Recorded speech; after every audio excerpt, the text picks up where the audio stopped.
I thought I would take just a quick second and show you on video how to calculate that standard deviation of the difference for a related samples t-test. So here I just made up some data. If this was the before scores, 6, 3, 5, 6, 4, and these are the after scores, 6, 1, 4, 7, 2. Okay, this is something like you might get on the exam. The first thing that we need to do to calculate the standard deviation is find the difference between each pair of scores. So I'm just going to make a diff column here. 6 minus 6 is 0. 3 minus 1 is 2.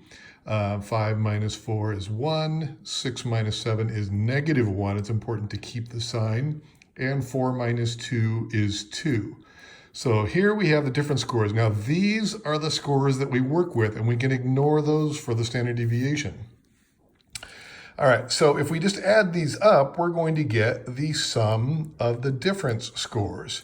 So 2 plus 1 is 3, minus 1 is 2, plus 2 is 4. There's our sum of D. Now we also need the sum of D squared. So I'm going to calculate a diff squared column. 0 squared is 0, 2 squared is 4, 1 squared is 1, negative 1 is positive 1, and 2 squared is 4. And if we add those up, we're going to get the sum of D squared, right? We squared each number and then added them up.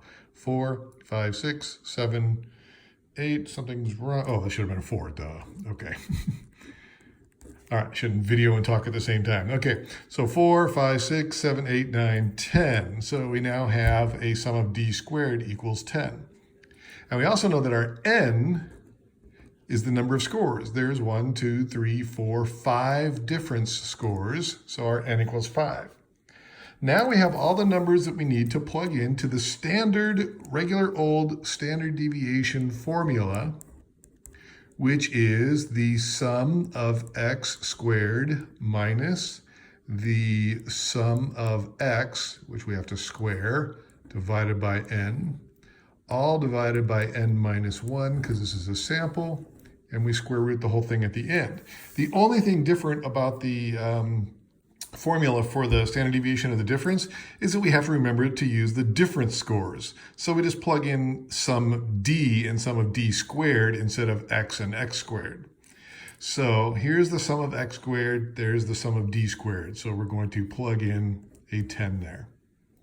And then we have the sum of x, which is 4. So we put a 4 on the top, and we have to remember to square that. Okay, and divide that by 5. There's a subtraction there. Okay, that whole thing is divided by 5 minus 1, and we have to remember to square root that whole thing at the end.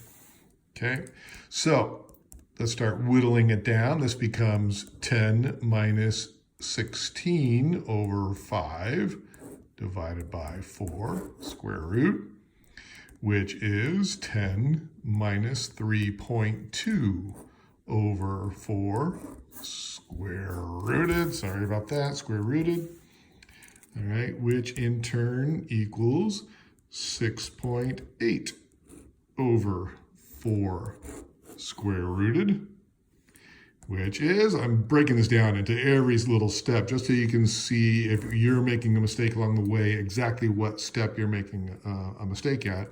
And then ultimately 1.7 square rooted is 1.3. So that is the standard deviation of the difference between scores. Okay. Now getting back to the stat calculator, this is the stat calculator that I use. Yours may be slightly different, but usually it's a variation of the same thing. So all I'm going to do is I'm going to enter these, there we go, these different scores. Okay, so I'm going to enter 0, and then on this calculator I have to hit this little sig plus button, and you can see it changes to n equals 1. I've entered 1 score. So I entered the 0, now I'll enter the 2, hit enter.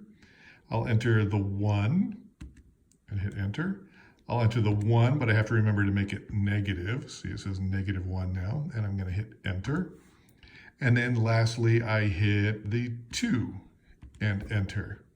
Now I have an n of 5, which is what we had before, And for this calculator, if I hit the second button and this green sigma n-1, see the n-1 there? That tells me this is a sample standard deviation because we divide by n-1 in the formula.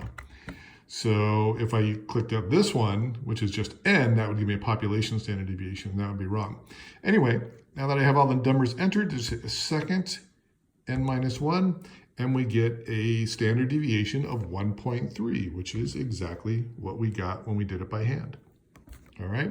This calculator also has the sum of x and the sum of x squared. If you remember up here, we had a sum of x of 10 and a sum of x squared, sum of x of 4, sum of x squared of 10. So if I hit second sum of x, there's a 4. Second sum of x squared, there's a 10. So you can even have the calculator just calculate those sums for you and plug them into the formula. But the key here is to use the difference scores and then just calculate a regular old standard deviation with those scores. So you have your sum of x, or sum of d in this case, sum of x squared, or sum of d squared, and you're off to the races. So I hope that's helpful, but by all means, if you have a stat calculator, and I certainly hope you do, use it, okay? Make it do all the heavy lifting for you. But you can do it by hand relatively quickly. Let me know if you have any questions.